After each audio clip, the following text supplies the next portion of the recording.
पाणिनि अष्टाध्यायी में लिखे गए माहेश्वर सूत्रों में वर्ण व्यवस्था कैसे दी है? जो हमने पढ़ी है वैसे ही दी हैं, हिंदी के समान चलते हैं या उल्टा चलते हैं, जो भी चलते हैं। तो हम प्रारंभ करते हैं अब आपके माहेश्वर सूत्र। टॉपिक का नाम है माहेश्वर सूत्र। हालांकि अलग से कोई बात नहीं है, हमने पूरे माहेश्वर सूत्र बहुत अच्छे से पढ़ भी लिए हैं, तो अब थोड़ा आसान हो जाएगा।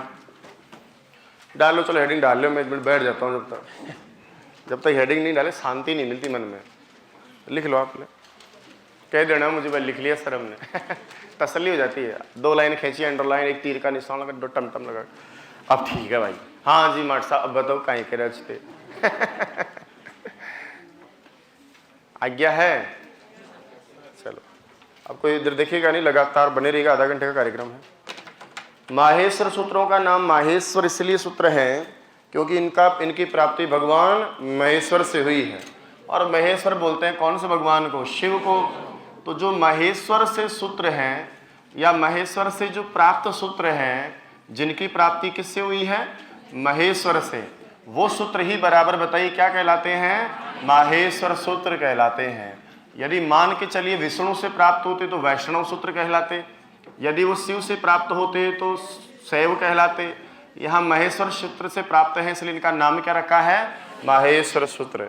ऐसा माना जाता है, कुछ कहानियाँ किंवदंतियाँ हैं कि पाणिनि अपने बाल्यकाल पढ़ाई लिखाई के दिनों में बड़े ही मूर्ख हुआ करते थे, बड़े परेशान थे। इनके साथी कुछ लोग मानते, कात्यायनी का क्लासमेट था, चिढ़ाया करते थे अन्य लोग इनको मंद बुद्धि कहकर, तो ये मरने के लिए चले गए। लेकिन एक समय ऐसा आया जब किसी के मार्गदर्शन से इनको कहा कि तू भगवान शिव की तपस्या कर। बोला शिव की ही तपस्या क्यों कर? क्योंकि शिव क्या है? आशुतोष हैं, तो जल्दी प्रसन्न हो जाते हैं। ऐसा कहने के बाद इन्होंने शिव की तपस्या की। शिव की तपस्या करने पर शिव प्रसन्न हुए और शिव का एक बहुत ही फेवरेट डांस है जिसका नाम तांडव नृत्य है। उन्होंने तांडव नृत्य किया। नृत्य की समाप्ति पर उन्होंने एक यंत्र बजाया जो उनका फेवरेट है, डमरू। आजकल डीजे है, पहले डमरू हुआ करता था, नहीं तो डीजे बजाते डमरू बजा। उस डमरू का नाम संस्कृत में होता है ढक्का। बोलो, उस भगवान शिव की ढक्का से, उस भगवान शिव के डमरू से जिसको इन्होंने वादन किया, तो पहले इस ढक्का को कितनी बार बजाया उन्होंने? 9 बार। फिर नृत्य करते, नृत्य के अवसान में फिर डमरू बजाते, और वो नटराज के बार बार डमरू बजाने पर फिर 5 बार डमरू बजाए। अब 9 और 5 कितने? 24 हो जाएंगे, कोई दिक्कत ही नहीं है। तो कुल कितनी बार डमरू बजाया उन्होंने? 14 बार। प्रत्येक डमरू की आवाज़ से एक ध्वनि निकलती। हम जैसे लोगों ने उसको डम डम डम डम डम समझा, लेकिन पाणिनि को लगता कि यार पहली जो आवाज़ आई है वो अयोन की आवाज़ आई है। किसकी आवाज़ आई है? अयोन की आवाज़ आई है। दोबारा फिर डमरू बजा तो उनको लगा यार रिलरिक की आवाज़ आई है, तो दोबारा किसकी आवाज़ आई? रिलरिक की आवाज़। इसी प्रकार से बार बार डमरू बजते रहे, ठुमके लगते रहे और एक एक मंत्र निकलता गया। फिर आपकी तीसरी बार आवाज़ आई तो क्या आई? एयोंग की आवाज़ आई। फिर आगे आवाज़ आई तो अयौस की आवाज़ आई। इन 4 आवाज़ों में स्वरों का प्रतिपादन हुआ। सॉरी ना सब। फिर वापस डमरू बजेगा और भगवान नाचेंगे। इस प्रकार नाचते के पहले 9 बार कंटिन्यू दिए, उसके बाद में जैसे आगे आप लोग पढ़े होंगे ना, हा या वा रा टा ला ना या मा ङा अणा ना मा बोलो, झ भ या घ ढ ध श ज ब ग ड द श ख फ छ ठ थ च ट त व बोलो, क प य और हल है। संख्या में टोटल कितने हो जाएंगे? 14 हो जाएंगे। पहला, तीसरा, 5वां, 7वां, 9वां, 11वें, 13वें हो गया। 14वां, 12वां, 10वां, 8वां, 6ठा, चौथा और दूसरा। पहला पढ़ो, क्या लिखा है? रिल रे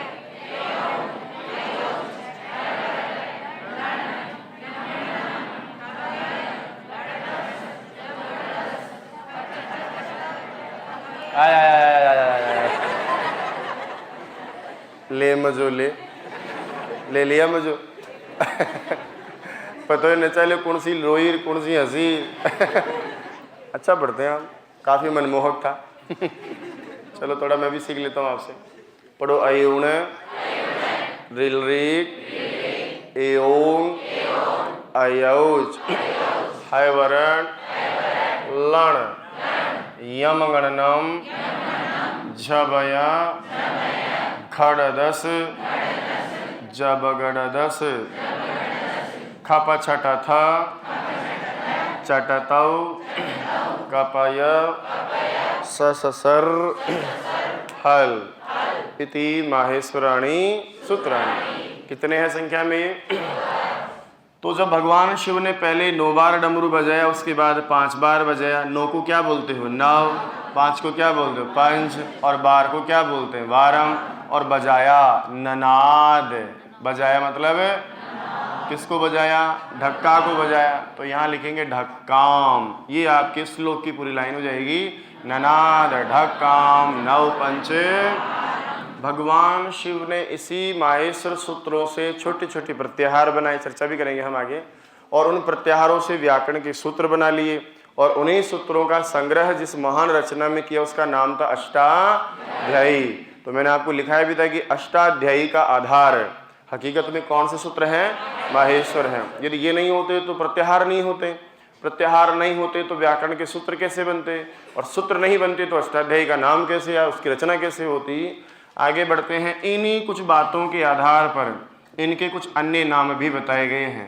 परीक्षा का संभावतः प्रश्न होता है कि माहेश्वर सूत्र कितने हैं? 14 हैं। कितने हैं? अब याद रखिएगा 14 हैं तो आप लोग संस्कृत में कैसे लिखोगे? चतुर्दश सूत्राणि। तो क्या कह सकते हैं आप इनको? चतुर्दश सूत्र। भगवान महेश्वर से मिले हैं इसलिए इनको कहते हैं माहेश्वर सूत्र, माहेश्वर सूत्राणि। और आगे जाकर के कहते हैं कि ये भगवान शिव के सूत्रों का जाल रूप है, इसलिए हम बोलते हैं शिव सूत्र जालम या जाल। अब आगे कुछ बातें जो मैं आपको थोड़ा अच्छे से बताना चाहता हूँ, इनसे आगे जाकर किसका निर्माण करोगे? तो हकीकत में ये वास्तव में कौन से सूत्र हैं? अब कहते हैं कि एक ज़माने पहले ऐसा माना जाता है कि सबसे पहले संस्कृत के इतिहास में, साहित्य में वेदों का आगमन हुआ, और वेदों के कोई रचयिता नहीं है। जैसे रामायण की रचयिता करने वाले कौन हैं? वाल्मीकि हैं। महाभारत को लिखने वाले वेदव्यास हैं।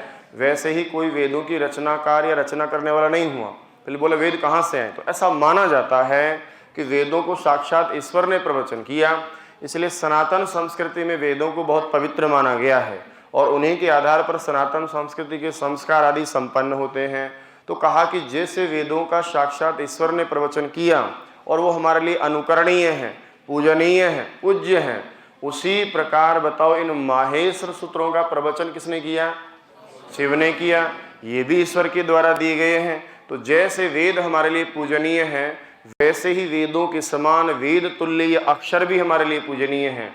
ऐसा माना जाता है और ऐसा होता भी है कि आज भी जहाँ गुरुकुल चलते हैं वहाँ पर प्रार्थनाएं नहीं होती हैं, वहाँ व्याकरण की क्लासों में केवल माहेश्वर सूत्रों का पाठ होता है। कहा इससे ज़्यादा बड़ी प्रार्थना और क्या होगी जो स्वयं ईश्वर ने आपको दी हैं। तो इसलिए माहेश्वर सूत्रों को वेदों की तुल्य माना जाता है। वेद तुल्य के लिए सम और वेदों के लिए आमनाय शब्द का प्रयोग होता है। तो जो वेदों के समान होते हैं उनको हम संस्कृत में क्या बोलते हैं? समामनाय। सम समान, आमनाय मतलब वेद। तो जो वेदों के समान या वेद तुल्य हैं ये तो अक्षर हैं। तो ऐसे अक्षर जो वेदों के समान होते हैं वो कहलाते, पढ़ना जरा, अक्षर समामनाय। बोलो और बोलो। मैंने सुना है अक्षर का ही दूसरा नाम वर्ण होता है, तो आप इसको क्या बोल सकते हो? वर्ण समामनाय, है ना? वही बात, वेद तुल्य हो जाएगा। ये हकीकत में वेद जैसे ही हैं, लेकिन ये अक्षरों के वेद हैं इसलिए इसको क्या बोलते हैं? और ये अक्षर का ही दूसरा नाम वर्ण, इसलिए वर्ण वेद। अब ये सब पढ़ाने का उद्देश्य ज्ञान झाड़ना नहीं है। ये सब पढ़ाने का उद्देश्य ये है कि आपको पता है माहेश्वर सूत्र 14 होते हैं, पर परीक्षाओं में तो यूँ आता है कि अक्षर समामनाय में कितने सूत्र हैं, फिर चक्कर पड़ जाएगा।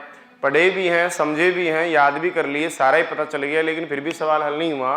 तो ऐसे प्रसंगों में आपसे ये पूछ सकता है वो कि बताइए अक्षर समामनाय में कितने सूत्र हैं? 14। वर्ण समामनाय में कितने सूत्र हैं? 14। शिव सूत्र जाल में कितने सूत्र हैं? प्रत्याहार सूत्र बनाने वाले आधार सूत्र कितने हैं? 14। और माहेश्वर सूत्र कितने हैं? पहला सूत्र पढ़ना, क्या लिखा है? दूसरा, तीसरा, चौथा, अब मत पढ़ना। इधर देखो, अब इन माहेश्वर सूत्रों में सबसे पहले हम ये देखते हैं कि जो आपके माहेश्वर सूत्रों में भगवान पाणिनि ने आपको वर्ण पढ़ाए हैं, तो इनमें वर्ण कैसे कैसे पढ़ाए आपको? पहले कौन से अक्षर दिए, फिर कौन से वर्ण पढ़ाए? जैसा हम पढ़ते हैं वैसा ही बताया कि कुछ उल्टा पुलटा कर दिया? ठीक है, तो मैं देख रहा हूँ। देखिए, सबसे पहले बताओ, ये जो आपने सूत्र पढ़े हैं ऊपर ऊपर, इनमें स्वरों का पाठ किया कि व्यंजनों का पाठ किया? और स्वरों के बाद क्या बताएं? तो इसका मतलब भगवान महेश्वर यानी शिव ने सबसे पहले आपको क्या पढ़ाया? अरे क्या पढ़ाया? और स्वरों के बाद में व्यंजन पढ़ा। आप कह रहे हैं तो मैं लिख रहा हूँ, ठीक है। अब बताइए, स्वरों के सामान्य कितने सूत्र दिख रहे हैं आपको? उधर 4 सूत्र दिख रहे, बताए भाई साहब। इन 4 सूत्रों में कितने स्वर बता रहे हैं आपको? पक्की बात है क्या? चलो भाई साहब, ये 9 स्वर। कहाँ से कहाँ तक?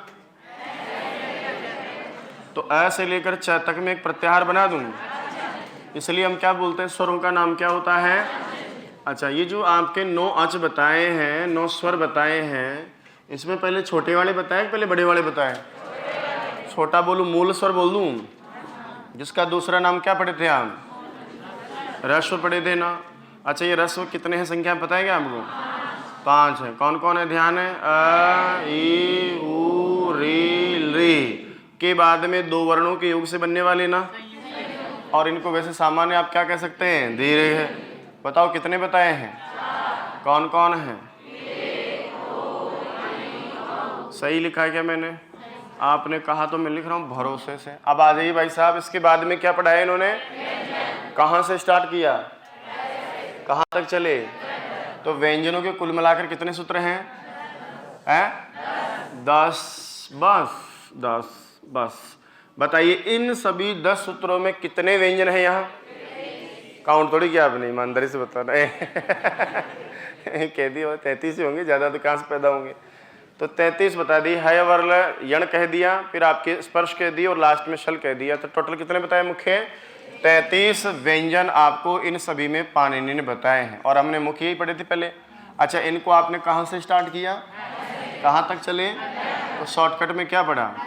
पढ़ेंगे ये सब क्या है आगे। अब देखो, इन हलों को भी इन्होंने एक व्यवस्था से दिया है, ऐसे ही नहीं पढ़ा, इनको भी तरीके से पढ़ा है। वो तरीका मैं आपसे जानना चाहूँगा। कहाँ से स्टार्ट कर रहे हैं हम, कहाँ तक चलेंगे? अब एक अक्षर 2 बार आया आपका, हल में, हयवरट में और है में, हल में आया है ना। तो काउंट करने के लिए तो हम यहाँ से चलते हैं, लेकिन हम इसको यहाँ काउंट कर लेंगे, तो हम यहाँ से स्टार्ट करते हैं। बोलो, यवरट लण। तो यहाँ से स्टार्ट किया इन्होंने एक बार, कहाँ तक चले गए? अब बताओ कौन सा प्रत्याहार बन गया? अब मुझे याद है कि यार यण तो मतलब होता है ऊष्म वर्ण, अंतस्थ हो गया। लो भाई साहब, इसका मतलब पहले पाणिनि ने आपको कौन से अक्षर व्यंजन बताए? अंतस्थ कितने होते हैं, कौन कौन होते हैं? सही लिखा ना मैंने? अब देखिए, आगे बढ़ते हैं हम लोग। यहाँ से स्टार्ट करेंगे ना भाई। अब कौन से नंबर का अक्षर है? पक्की बात है क्या? ठीक है भाई साहब, अब आगे बढ़ो। देखें, झ भ य घ ढ भ, कौन से नंबर के अक्षर है? चौथे नंबर के बताए इन्होंने। फिर उसके बाद बोलना जरा, ज ब ग ड द, बोलो तीसरा। फिर बोलो, ख फ छ ढ थ, बोलो। फिर बोलो, च ट त व क प, पहला। इसका मतलब इन्होंने उल्टा बोला थोड़ा। पहले 5वें अक्षर 5 बताए, फिर चौथे भी 5 बताए, फिर तीसरे 5, दूसरे 5 और पहले 5। 5 गुणा 5 बराबर कितने हुए? तो इसका मतलब पहला, दूसरा, तीसरा, चौथा, पांचों सारे आगे। 5 गुणा 5 बराबर 25 से कुछ याद आएगा? कुछ गुदगुदी हुई क्या आपको? ठीक है, स्पर्श वर्ण पढ़े हैं। इसका मतलब क से लेकर के म तक संख्या में कितने? कौन कौन है? तो आप शॉर्टकट में से लिख सकते हैं। अब बताओ, इसका भी एक प्रत्याहार बना लेते हैं, चलो नई चीज सीखने को मिलेगी। बताओ कहाँ से स्टार्ट किया आपने? यहाँ से, और कहाँ तक आए? तो बन गया या, बोलो। उसके बाद में आप कहाँ से बचाओगे? अब श से, बोलो। स सर हल, तो स से स्टार्ट करो। देखे, चले जाओ, क्या बच गया? बन गया शल।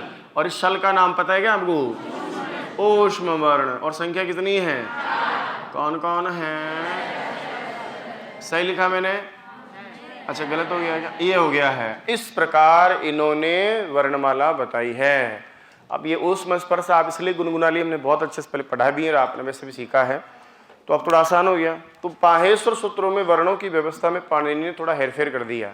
इसको भी हमने इसी विधा से सीखा था, कोई दिक्कत नहीं था। इसको भी इसी विधा से सीखा, लेकिन पहले इन्होंने यण बताया, जबकि आप क ख ग घ स्पर्श पढ़ते हो पहले वर्णमाला हिंदी में, फिर हमारे बीच में स्पर्श पढ़ा है और फिर हमको शल पढ़ा है। तो पहले अंतस्थ पढ़ा है, फिर स्पर्श पढ़ा है, फिर आपके। अब मैं आपसे पूछता हूँ देवी सज्जनों, यहाँ अनुस्वार विसर्ग जुवामूल वगैरह दिखा कहीं आपको? इसलिए हमने कहा था कि जिनका माहेश्वर सूत्रों में योग नहीं है फिर भी संस्कृत भाषा में काम आते हैं, इसलिए उनका नाम अयुग्वाह है। तो इसलिए हम उनको अयुग्वाह कहते हैं। यहाँ तक किसी को कोई दिक्कत है क्या? चलो कोई बात नहीं, दिक्कत नहीं है तो अब हो जाएगी। आगे हम चर्चा करते हैं इन माहेश्वर सूत्रों में कुछ खास बातें जिनको हम नोट करेंगे। सबसे पहली बात, इन सभी माहेश्वर सूत्रों की वर्ण व्यवस्था में इतना प्यारा, बिल्कुल व्यवहारिक बातें हैं। लोग दुनियादारी के हिसाब से इन्होंने जमाया है।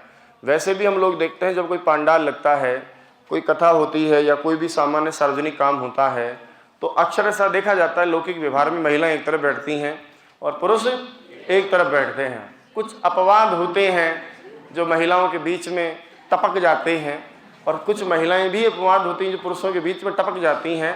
आप ये बिल्कुल नहीं समझे कि मैं आप लोगों के लिए कह रहा हूँ। आप लोग न तो पुरुष हैं न महिला हैं। अब उसका मतलब आप वो भी नहीं हैं, पर मेरा मतलब आप मैडम आप लोग तो मैडम्स एंड मैडमास हैं। तो अपनी तो बातें करते ही नहीं, हम तो औरों की ही बातें करते हैं। सोचो कि हम क्या हैं फिर, बोले हमें तो पता नहीं। तो अपवाद स्वरूप क्या होता है, कई बार ऐसे सुबह होता है कि साहब बीच में एक आदमी बैठ जाए। अच्छा, जो महिलाओं के बीच में बैठता है ना, वो अपने आप को बड़ा गौरवान्वित भी महसूस करता है। उसका देखने का रुतबा, बैठने का से देखो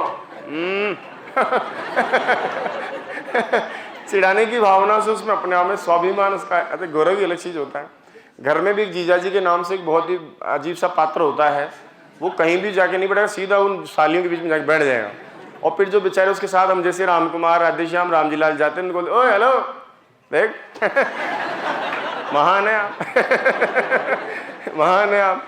तो कुछ लोगों की आदत होती है ऐसे ही। जिससे लौकिक व्यवहार में महिलाएं और पुरुष सामान्य अलग अलग हैं, तो देखिए यहाँ पर भी आपने स्वरों को अलग कहा, व्यंजनों को आपने अलग कहा, लेकिन कुछ अपवाद होते हैं। वैसे ये देखिए यहाँ पर भी ये अपवाद बीच में बैठ जाते हैं। मैं ये कहना चाहता हूँ कि इन सभी माहेश्वर सूत्रों के अंत में यदि आप देख रहे हो, एक हलंत व्यंजन वर्ण जोड़ा गया है। दिख रहा है आपको?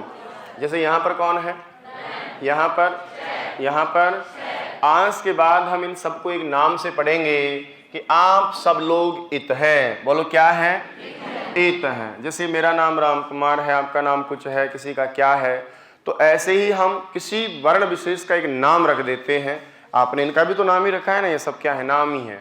तो हम ये पढ़ेंगे कि आपसे परीक्षा में पूछ लेगा कि माहेश्वर सूत्रों के अंत में पहले तो ये बताओ स्वरवर्ण जोड़ा है कि व्यंजन वर्ण जोड़ा है? व्यंजन वर्ण जोड़ा है। और इस व्यंजन वर्ण को हम सामान्य हल भी तो कह सकते हैं ना, और वो हल ही बताइए क्या कहलाता है? इत है। इसका नाम क्या है? इत है। नाम का ही पर्याय क्या होता है? संज्ञा। तो इनकी संज्ञा क्या है? इत है। तो ये सब क्या है? इत है भाई। अब मैं आपसे पूछूं कि 14 सूत्रों के पीछे एक एक इत बैठा हुआ है, तो कुल मिलाकर कितने इत दिखाई दे रहे हैं आपको? 14 है। कितने हैं? तो ये व्यंजन जो है आपके, हल जो है वो तो 14 इत हैं। 14 तो व्यंजन इत हो गए। एक विशेष अपवाद है कि जो लण सूत्र में ल में क्या छुपा हुआ है? अ, वो भी आपका इत। ये तो है ही, इसमें तो कोई माथा पड़ी नहीं है, लेकिन विशेष प्रयोजन है कि कोई र प्रत्याहार बनता है, उसके लिए जो अ आपको दिखाई दे रहा है ना, इस अ को भी आप क्या नाम देंगे? इत देंगे। तो इसका मतलब एक आपका स्वर भी इत हो गया ना। तो इस प्रकार टोटल इत आपसे परीक्षा में पूछ ले कि माहेश्वर सूत्रों में टोटल कितने इत है, तो क्या बताओगे?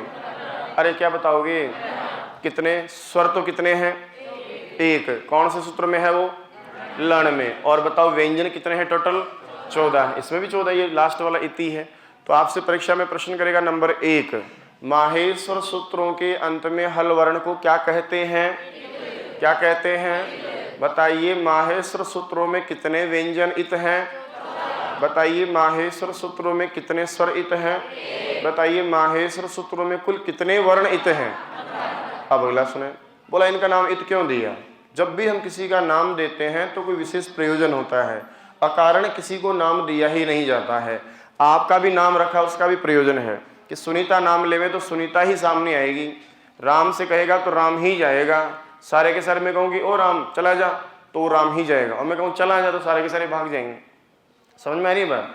अब आपसे प्रश्न करेगा कि इत क्यों कहा, तो लेडीज एंड जेंटलमैन आगे हम बताएंगे आपको कि इस इत की सहायता से आगे क्या बना लिए जाएंगे, प्रत्याहार। तो इत देने का प्रयोजन है प्रत्याहारों का निर्माण करना, क्योंकि जब प्रत्याहार बनाते हैं तो एक अक्षर आगे रखेंगे हम, इसके जस्ट बात पर चर्चा भी हम करने वाले हैं, एक अक्षर पीछे रखेंगे हम, और पीछे वाले भैया क्या होने जरूरी हैं, इत होने जरूरी हैं। तो इत को बुलाएंगे।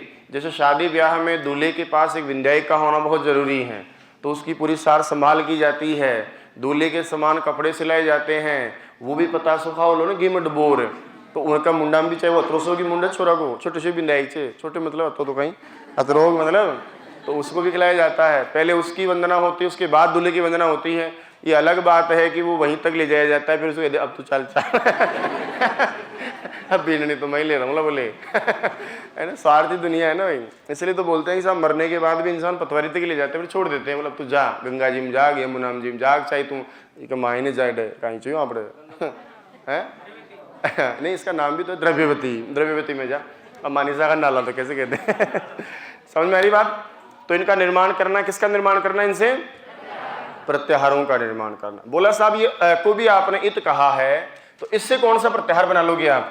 तो इस ए के स्वर की जो आपने ए को इत कहा है, इससे भी एक प्रत्याहार संपन्न होता है जिसका नाम है र प्रत्याहार। अभी हालांकि इतना आपसे नहीं पूछेगा, लेकिन चलो चर्चाएं कर ही रहे तो हम बात कर लेते हैं। बताओ इस ऐसे कौन सा प्रत्याहार बनता है, बोलो, तो रट ही लेना। और इस र प्रत्याहार में दो अक्षर आते हैं जो आपको मैं यही बता देता हूं, एक का नाम र और एक का नाम कैसे होता है वो भी बता देता हूं। देखो र प्रत्याहार कहां से स्टार्ट करोगे, र से, और कहां तक जाओगे, अण तक नहीं जाएंगे हम, ल तक भी नहीं, ल के जो ए है, अभी इत है ना इत, तो पीछे इसको जोड़ो, आगे इसको जोड़ो, र प्लस ए करोगे तो क्या बन गया, र। अब इसमें ये स्टार्ट करेंगे तो एक अक्षर तो कौन आया, र, इसको हम लेते नहीं है, पढ़ेंगे अभी हम, सीख जाओगे आप दोबारा। अब फिर हम इसको ले लेंगे, पहले आ गया ना लस, तो ये दो ही अक्षर इसमें आते हैं, फिर प्रत्याहार खत्म हो जाता है। हालांकि जिस स्तर पर हम चर्चा कर रहे हैं, टेट समकक्ष जो भी एग्जाम होते हैं, इतना अंदर तक वो आपसे चर्चा नहीं करेगा, लेकिन फिर भी कम से कम एक लाइन याद करने से कॉन्फिडेंस तो आ जाएगा। अब परीक्षा में पूछे कि बताओ ए को इत क्यों कहा, क्योंकि क्या बनाना है, कौन सा, जोर से बोलो, और र में कौन कौन आते हैं, र और ल। चलो वापस आ जाता हूं।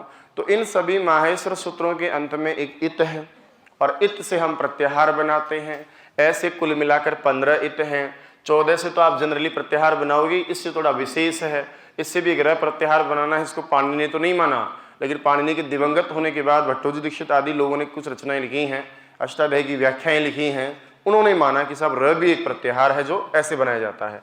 अगली बात सुनिए साहब, इन सब माहेश्वर सूत्रों में हम देखते हैं कि प्रत्येक वर्ण का एक ही बार पाठ किया गया है, लेकिन अभी भाई साहब बता रहे थे कि हयवरट का कौन सा अक्षर है, और हल में भी क्या है। बाकी सब अक्षर एक ही बार आए हैं, लेकिन इनका पाठ कितनी बार किया गया, तो इसको भी आप याद रखिएगा कि माहेश्वर सूत्रों में सभी वर्णों का एक एक बार ही पाठ है, लेकिन ह वर्ण का बताओ कितनी बार, 2 बार नाम लिया गया, 2 बार उच्चारण किया गया।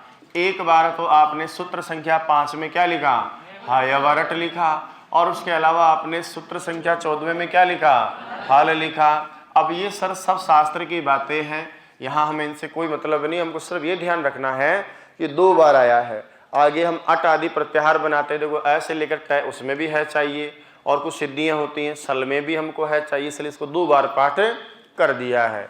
नेक्स्ट, आप इसमें भी एक विशेष बात ये देख रहे होंगे, ये पीछे जितने भी इत लगाए हैं ना इत, तो एक बार इसको पढ़ना ना, और एक बार इसको और पढ़ना ना।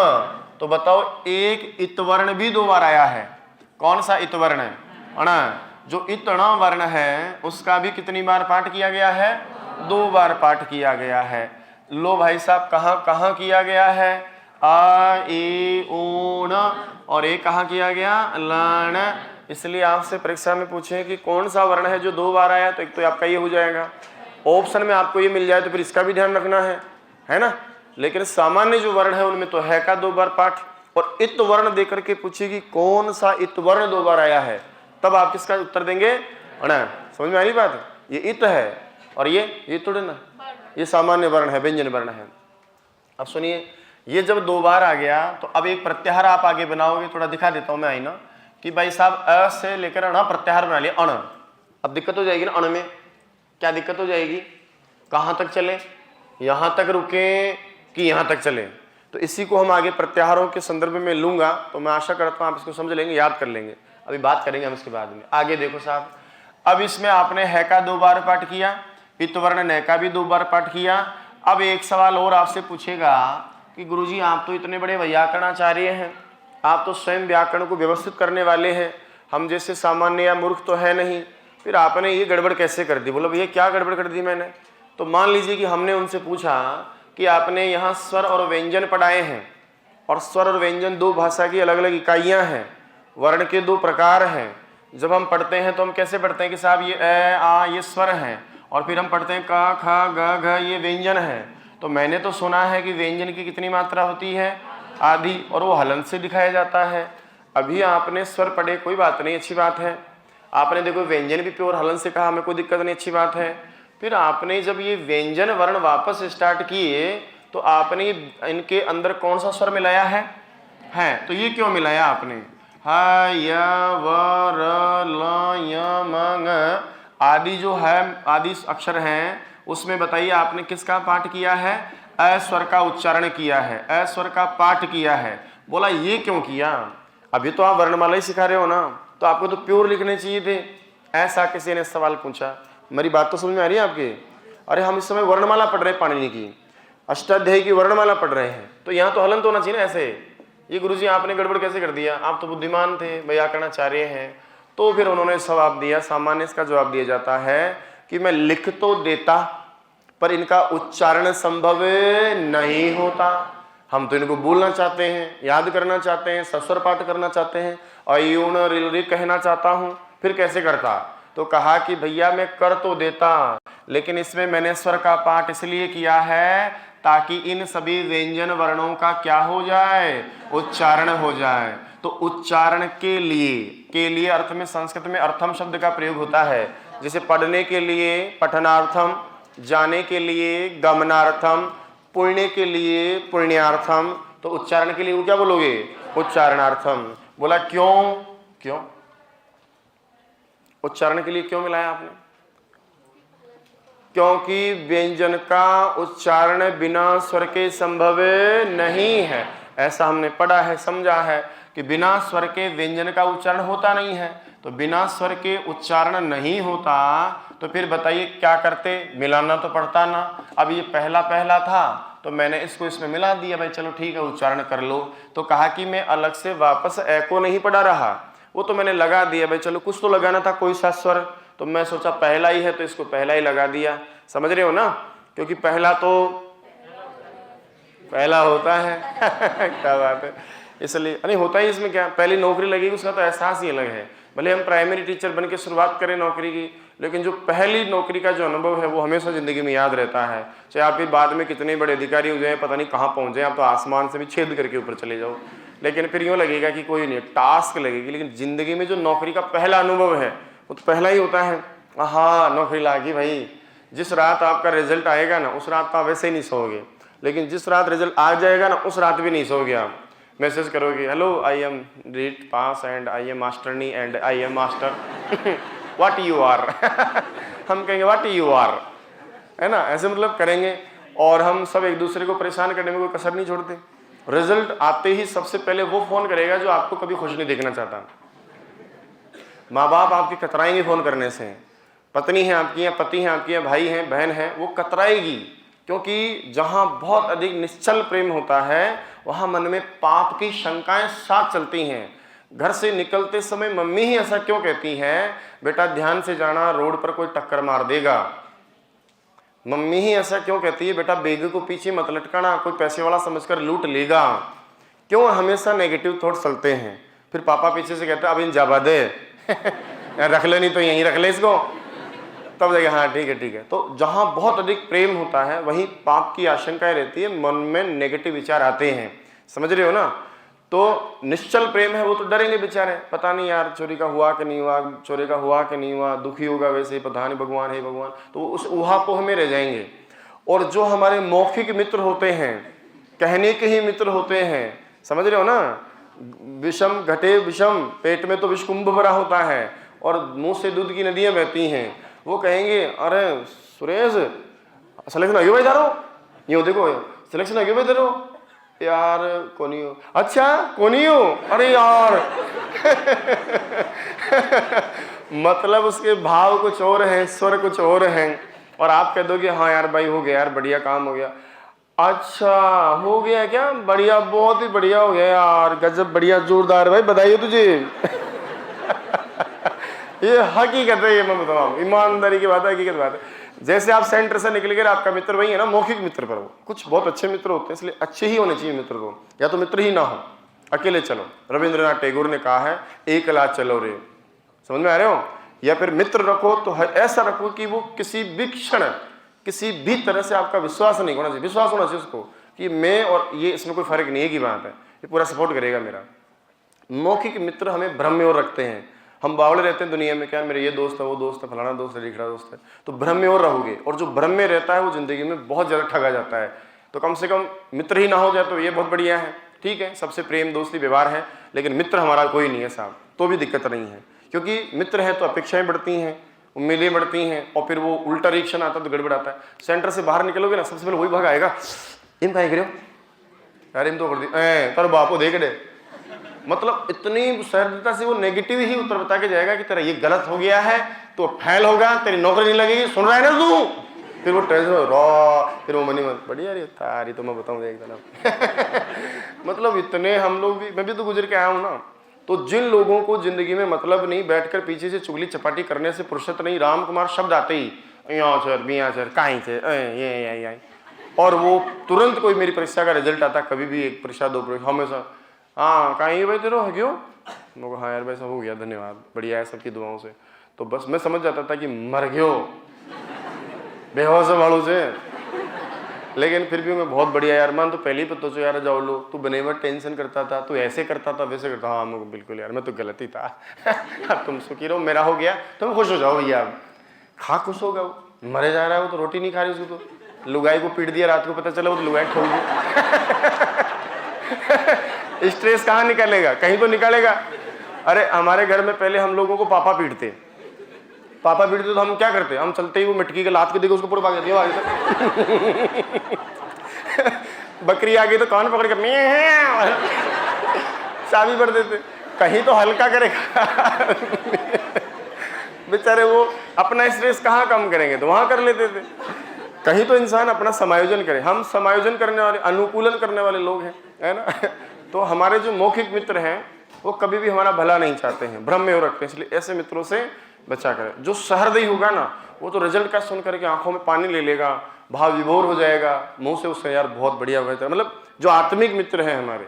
और जो मौखिक है वो तो पता नहीं इतनी बधाइयां दे देगा, अरे बहुत बढ़िया हो गया, फलाना हो गया, आप समझ जाना ये बोली कैसे रहा इतना तो बोल नहीं, वो हड़बड़ा गया, वो हकला गया, उसका दिमाग सेटल बैठ गया अत्ता माँ जी, इसलिए वो कुछ भी कह देगा, और बहुत बढ़िया होगा, फलाना होगा, ढीकड़ा होगा, तेरे लिए छोरी देख लूंगा, मैं ब्याह करा दूंगा, तो ये कर लेना, तू फलाना कर लेना, मकान बना लेना, तो मर जाना, कोयम पड़ जाना कर दे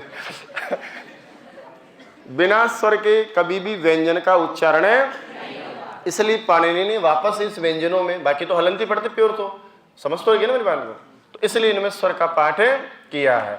लेकिन ये अपवाद भी है, देखो यहाँ ए का पाठ उच्चारण के लिए विशेष नहीं है, बल्कि किसके लिए है, इत के लिए। तो ये तीन बातें आपको विशेष याद रखनी है। नंबर एक बात, पाणिनि के माहेश्वर सूत्रों का अंतिम वर्ण क्या कहलाता है, इत है। कितने व्यंजन इत हैं, 14। कितने स्वर इत हैं, टोटल कितने हैं, इनसे क्या बनाने हैं, तो ऐसे कौन सा प्रत्याहार बनाओगे फिर, र, जिसमें कितने अक्षर आएंगे, एक र और एक।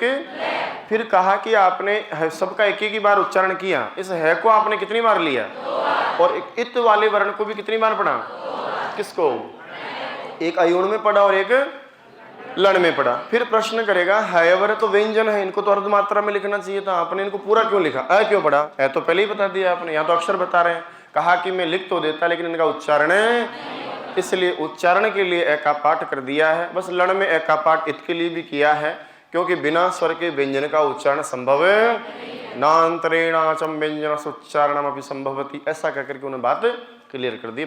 माहेश्वर सूत्रों में अंतिम वर्ण का नाम क्या है भाई? क्यों कहा इत? प्रत्याहार बनाने हैं। क्या बनाने हैं? पूछा साहब ये प्रत्याहार क्या होते हैं और ये कैसे कैसे बनते हैं? तो लिखा है साहब प्रत्याहार में दो शब्द हैं, एक का नाम प्रति और एक का नाम आहार। प्रति का मतलब होता है प्रत्येक का और आहार मतलब होता है भोजन जिसको हम ग्रहण करते हैं। तो जिसमें प्रत्येक का ग्रहण कर लिया जाए बताइए वही क्या कहलाता है? प्रत्याहार कहलाता है। तो संधि विच्छेद बोलना कैसे करोगे? प्रति प्लस आहारः। यदि आप इसकी व्युत्पत्ति पर भी ध्यान देवें केवल समझने के उद्देश्य से, तो यहाँ एक उपसर्ग तो क्या है? प्रति, दूसरा क्या है? आंग। देखो आ नहीं लिखा मैंने। और यहाँ हरण करने की एक धातु ह्री, इसमें र नहीं री है ना, ह्री। और यहाँ भाव अर्थ में एक शब्द प्रत्यय लगाते हैं घय। इस घय प्रत्यय की खास बात है इससे बनने वाला शब्द ऑलवेज पुल्लिंग में ही जाता है। यदि आपने घय लगा डाला तो फिर लाइफ छिंगा लाला, हमेशा पुल्लिंग में जाएगा वो आपका, है ना। जैसे रामः, भावः, चारः, तापः, इस प्रकार सारे शब्द बनते हैं।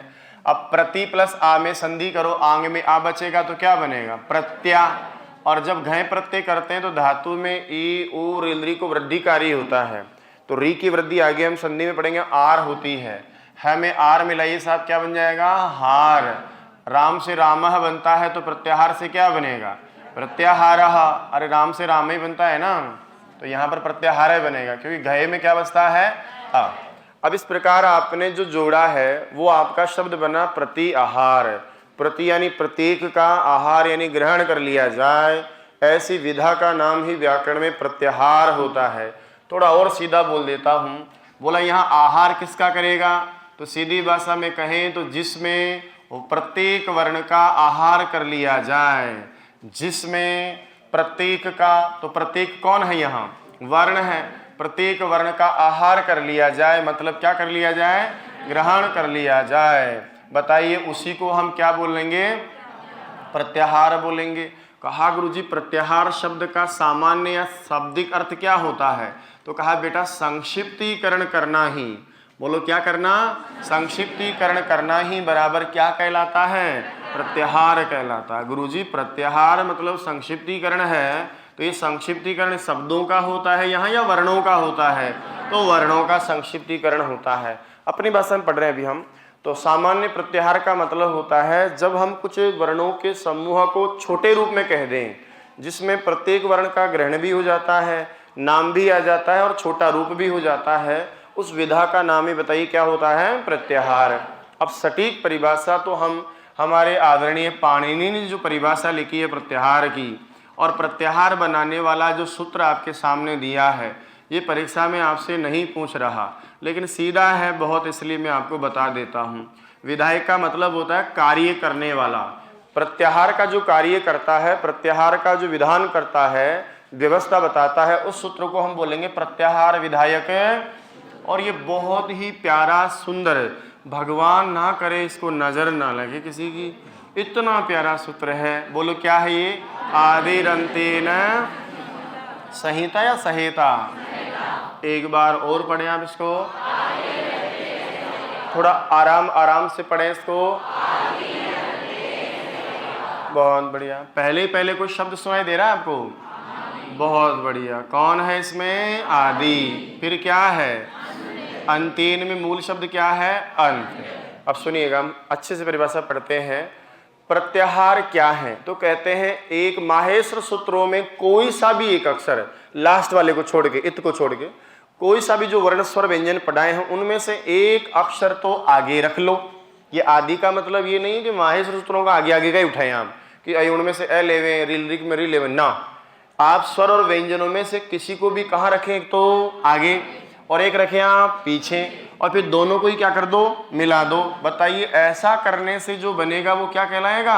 प्रत्याहार कहलाता है। तो आदि लेने पर, एक अक्षर पीछे बैठाने पर दोनों से मिलने से जो बनता है उसका नाम क्या होता है। लेकिन एक सह यानी साथ में इता यानी इत होना चाहिए, तो इसका मतलब है एक कंडीशन है। ये जो अंतिम वर्ण आप लोगे ना भैया, ये कौन होना चाहिए, इत होना चाहिए, बस खत्म काम।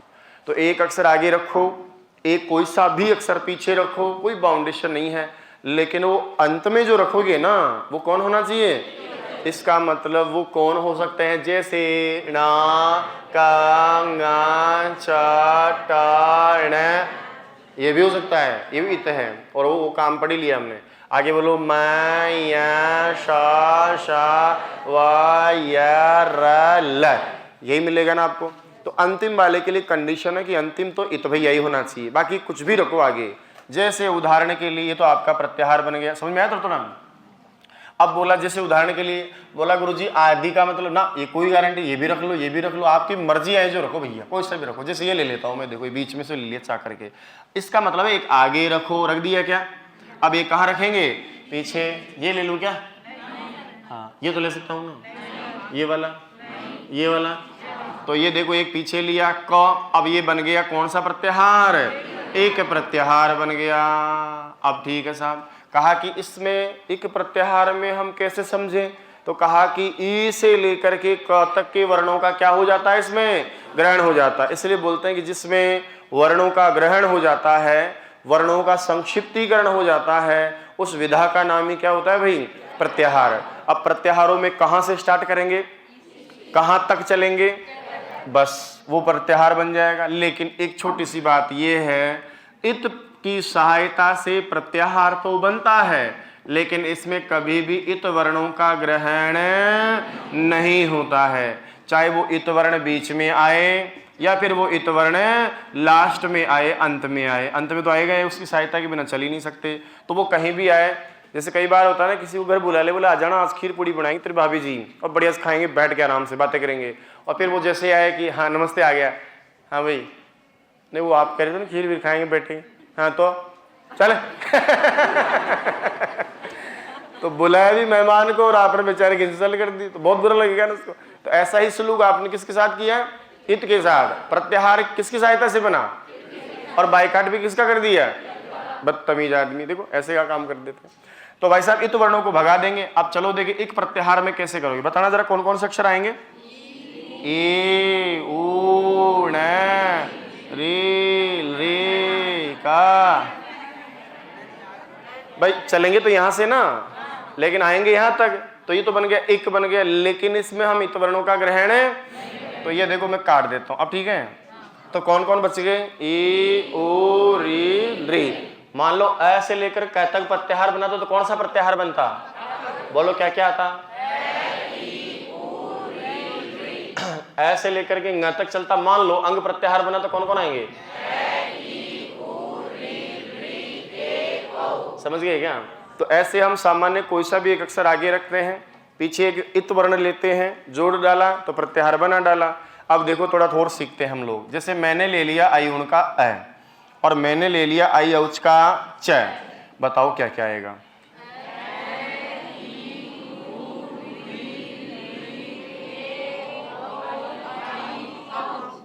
बन गया क्या, कितने अक्षर आ गए इसमें, मेरे हिसाब से इसमें सारे के सारे कौन आ गए भैया, इसमें सारे के सारे स्वर आ जाते हैं, इसलिए अच को ही हम क्या कहते हैं, स्वर।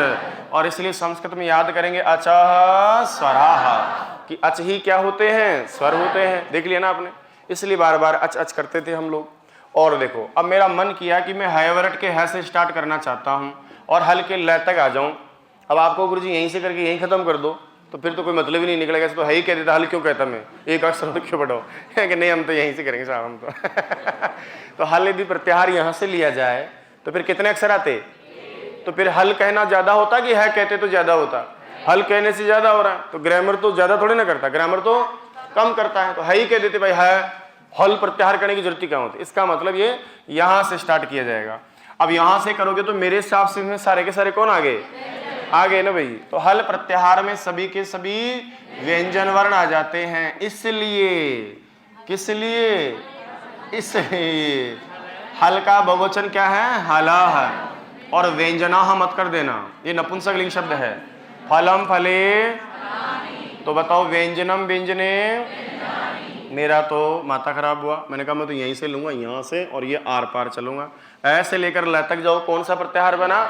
अल। अब बताओ इसमें कौन कौन आ गए? सारे ही स्वर भी आ गए, व्यंजन भी आ गए, तो इसको हम क्या बोलेंगे? सभी क्या आ गए इसमें? स्वर। इसलिए हम कई बार कह देते हैं कि अल तो वर्ण होते हैं, इसमें सभी स्वर भी आ गए और इसमें सारे व्यंजन भी आ गए, इसलिए लिखते हैं अलह वर्णाः। बोलो अलह, हलह, अचह। ऐसे हम शॉर्टकट में इनके नाम इसलिए देते हैं। इसलिए मैं बोल रहा था उस दिन आपको, मुझसे कोई कहे अच बोलो, स्वर बोलो तो अच कह देंगे अच, और इसी प्रकार कोई कहे व्यंजन बोलो तो हल कह देंगे हल, और कहे कि सारे वर्ण सुनाओ तो हम कह देंगे अल। समझ में आ रही बात? जिसमें वर्णों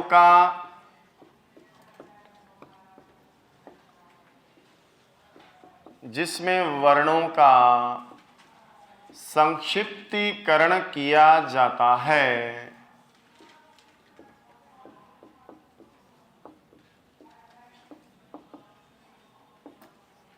वर्णों का संक्षिप्तीकरण किया जाता है, उसे प्रत्याहार कहते हैं।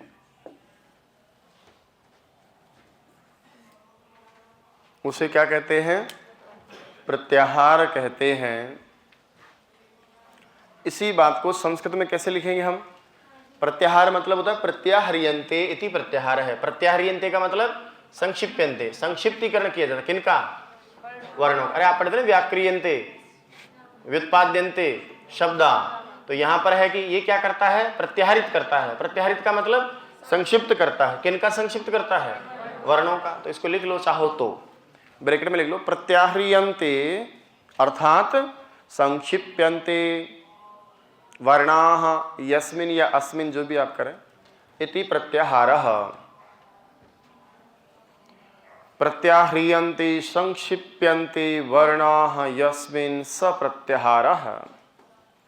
जिसमें वर्णों का संक्षिप्तीकरण किया जाए वह प्रत्याहार है। उसी का संस्कृत अनुवाद है ये जो आपने लिखा भी। प्रत्याह्रियन्ते मतलब संक्षिप्यन्ते, किनका? वर्णाः, जिसमें वो प्रत्याहार है। तो सीधी लाइन है थोड़ी। तो व्याकरण में कितने प्रत्याहारों की उपयोगिता है? प्रत्याहार संख्या संबंधी प्रश्न आता है। सामान्यतः जो प्रत्याहार बताए गए हैं कि सामान्यतः प्रत्याहार कितने हैं, प्रत्याहार कितने हैं, संस्कृत में प्रत्याहार कितने हैं, कितने बताओगे आप? 42। और सबसे सर्वाधिक प्रश्न यही पूछा जाता है। दूसरा क्या है कि प्रश्न की विधा ये भी हो सकती है कि जो आपका सिलेबस है वो वरदराज आचार्य की लघु सिद्धांत कौमुदी को आधार मानकर होता है, और वरदराजाचार्य ने कौन सी किताब लिखी है? लघु सिद्धांत कौमुदी। तो लघु सिद्धांत कौमुदी शब्द जोड़ दे तो फर्क नहीं पड़ेगा। लघु सिद्धांत कौमुदी के अनुसार या वरदराज के अनुसार या सामान्यतः प्रत्याहार कितने हैं, तो इन्होंने भी कितने बताए हैं? 42। वही सामान्य पढ़े गए हैं जो इन्होंने बताए। फर्स्ट ग्रेड तक हम जब कोई तैयारी करते हैं तो लगभग आपका लघु कौमुदी को आधार मान करके हम पढ़ते हैं, लेकिन धीरे धीरे समय के साथ कुछ प्रत्याहार ऐड होते गए, और आज वर्तमान में प्रत्याहार जो व्याकरण में कुल प्रयुक्त दिखाई देते हैं, वर्तमान व्याकरण में कुल प्रयुक्त प्रत्याहार जिनका आज तक नाम उल्लेख किया गया है, कुल प्रयुक्त प्रत्याहार, ऐसी पूरी लाइन परीक्षा में आए तो फिर आप बताओ संख्या कितनी हो जाएगी? 44 हो जाएगी। कितनी हो जाएगी? तो प्रत्याहार कितने हैं? कुल प्रत्याहार कितने हैं? वरदराज ने कितने बताए? लघु सिद्धांत कौमुदी में कितने हैं? थोड़ी चर्चा कर देता हूँ मैं आपके सिर्फ तसल्ली के लिए, यदि आप समझ सके तो ठीक है, वरना ये आपसे कोई पूछेगा नहीं। सबसे पहले हकीकत में अष्टाध्यायी में जो प्रत्याहार थे वो पता है कितने प्रत्याहार थे? 41 प्रत्याहार। बोलो कितने थे? पहले अष्टाध्यायी में 41 ही प्रत्याहारों से काम चलाया गया। फिर आप सबको पता है कि अष्टाध्यायी के अलावा आपने और भी पाठ लिखे हैं, और आगे जाकर के उणादि पाठ जो आपके पंचपाठ पढ़े आपने, उणादि पाठ में एक ऐसा सूत्र लिखा है जहां पर एक यमन्तादय के नाम से एक सूत्र पढ़ा, उसमें खुद पाणिनि ने अष्टाध्यायी के अलावा पाणिनि ने और क्या उल्लेख किया वहां पर? यम। 41 प्लस यम बराबर कितने हो गए? फिर आप सबको पता है कि अष्टाध्यायी के बाद में एक वार्तिकार आए कात्यायन, और उन्होंने एक वार्तिक में एक नया ही प्रत्याहार बता दिया, चयन। तो 42 प्लस 1 कितने हो गए। जब बाद में भट्टोजी दीक्षित आदि कई लोग आए, व्याकरणाचार्य, खुद पाणिनि ने नहीं बोला इसको, लेकिन बाद के जो आचार्य जी आए उन्होंने एक और कहा कि यार वास्तव में जो र है ये भी क्या है, प्रत्याहार है। और इस प्रकार आपकी संख्या 41, फिर संख्या हो गई 42, फिर हो गई 43, और वर्तमान में टोटल जो प्रत्याहार आप देख रहे हैं ना वो 41 प्लस 3 बराबर कितने देखते हैं आप, 44। वो ऐसे देखते हैं आप। बात समझ में आई क्या। ये कोई आपसे पूछेगा नहीं, सिर्फ तसल्ली के लिए कि अष्टाध्यायी में कितने प्रत्याहार है। पाणिनि ने अष्टाध्यायी में कितने बताए, पाणिनि ने कुल कितने बताए, ये भी तो पाणिनि का ही है। और कात्यायनी ने कितना बताया, भट्टोजी दीक्षित आदि दूसरे लोगों ने कितने प्रत्याहार को नया पैदा किया, रह को। अब प्रश्न जो परीक्षा में आता है वो सिर्फ यही आता है कि सामान्य प्रत्याहार कितने हैं और लघु कौमुदी में भी कितने हैं, लेकिन वर्तमान में कुल इनको मिलाकर के टोटल प्रत्याहार कितने हो गए। तो ये सिर्फ तसल्ली के लिए इसको उतारेंगे आप, लेकिन ज्यादा दिमाग पर बोझ नहीं डालेंगे। ये सिर्फ मान लो मैंने ज्ञान झाड़ दिया हो, बस आपको विशेष ध्यान होना चाहिए, वो आपका ये होना चाहिए। अब बहुत सारी बातें वो आपके काम की नहीं है, तो आप लिखें प्रत्याहार संख्या। घड़ी नहीं है तो आजकल अच्छा नहीं लग रहा है। हाँ,